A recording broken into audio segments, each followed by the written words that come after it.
Hi hello व्यसन क्रिएटेशनमध्ये सगळ्यांचं स्वागत आहे.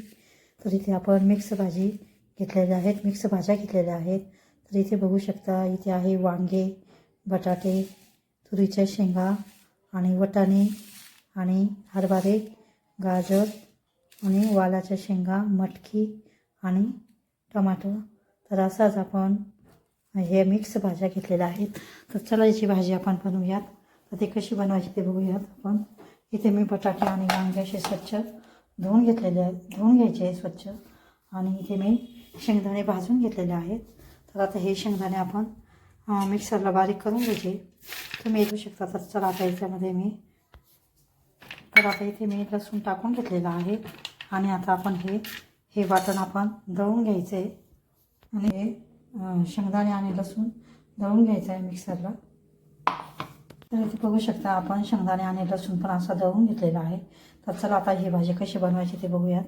तर इथे गाजर, वाटाणे, हरभरे आणि मठ, तुरीच्या शेंगाचे दाणे, तर असे सगळे आपण दाणे काढून असे सोलून घेतलेले आहे. त्याला स्वच्छ धुवून घेतलेलं आहे. बटाटे आणि वांग्याला पण आपण स्वच्छ धुवून घेतलेलं आहे. इथे कोथिंबीर घेतलेली आहे. तर इथे बघू शकता 2 चमचे आपण तेल टाकून घेतलेलं आहे. तेल आपलं छान असं तापलेलं आहे. तर याच्यात आपण अर्धा चमचा राई टाकून घ्यायची आहे. मोहरी परतवून झाली की आपण 1 चमचा जिरे टाकून घेऊयात. आणि जिरे टाकून झालं की आपण याच्यामध्ये टमाटे टाकून घ्यायचे. टमाटे थोडे टाकायचे.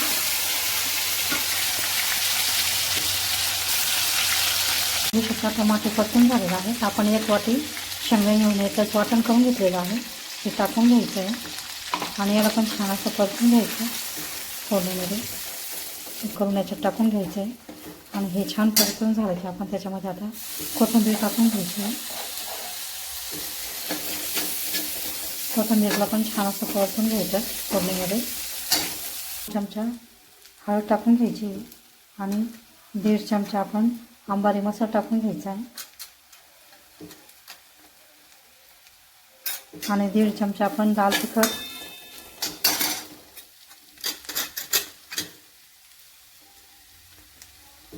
1.5 चमचा आपण लाल तिखट टाकून घ्यायचं. थोडा इथे मी तुमच्याकडे जो मसाला असेल, गरम मसाला किंवा काळा मसाला, तो थोडासा मी टाकते.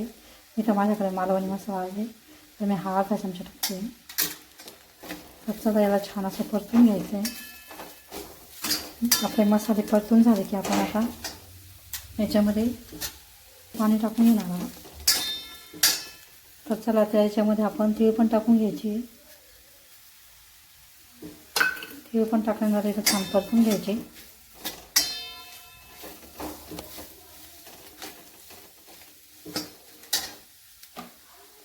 तर चला याच्यामध्ये आपण थोडं अर्धा ग्लास पाणी टाकून घ्यायचं तेल सुटण्यासाठी.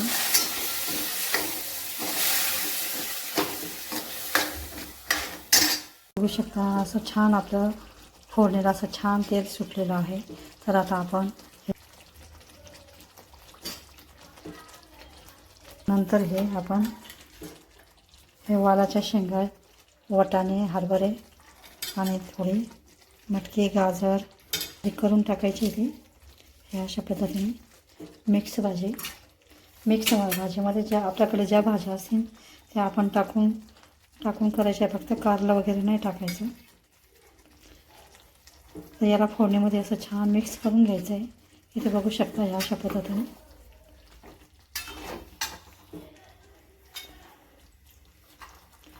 आपण इथे पातळ भाजी बनवतोय आज. याची कोरडी पण भाजी छान होते आणि पातळ पण होते वेगवेगळ्या पद्धतीने. तर इथे मी शेंगदाणे टाकून अशी पातळ भाजी बनवते आणि भाकरीसोबत ही पातळ भाजी छान लागते. तर आता मी फोडणीमध्ये पण थोडे तीळ टाकते आणि वरून पण थोडे तीळ टाकते. हे बघू शकता, कारण ही मिक्स भाजी आहे आणि आज पाणी आवश्यक, पातळ घट्ट ठेवायचे असेल त्याप्रमाणे तुम्ही इथे थोडं पाणी टाकून घ्यायचं आहे. आता इथे मी 1 ग्लास पाणी टाकते शिजण्यासाठी. तर इथे बघू शकता आपण आता आवश्यकतेनुसार मीठ टाकून घ्यायचं आहे. मी साधारण इथे 1 चमचा मीठ टाकून घेते. आणि मीठ टाकल्यानंतर याला छान असं मिक्स करून घ्यायचं आहे पूर्ण भाजीमध्ये. इथे बघू शकता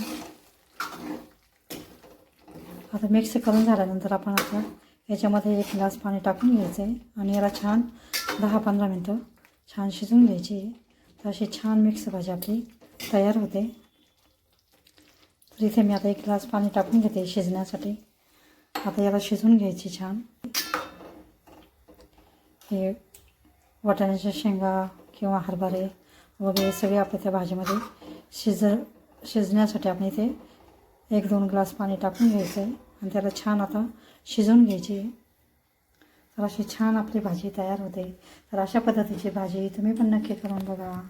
जर माझे व्हिडिओ आवडत असेल तर लाईक करा, शेअर करा, चॅनलला सबस्क्राईब करा. आणि तर इथे बघू शकता आपली छान अशी भाजी तयार झालेली आहे, मिक्स भाजी.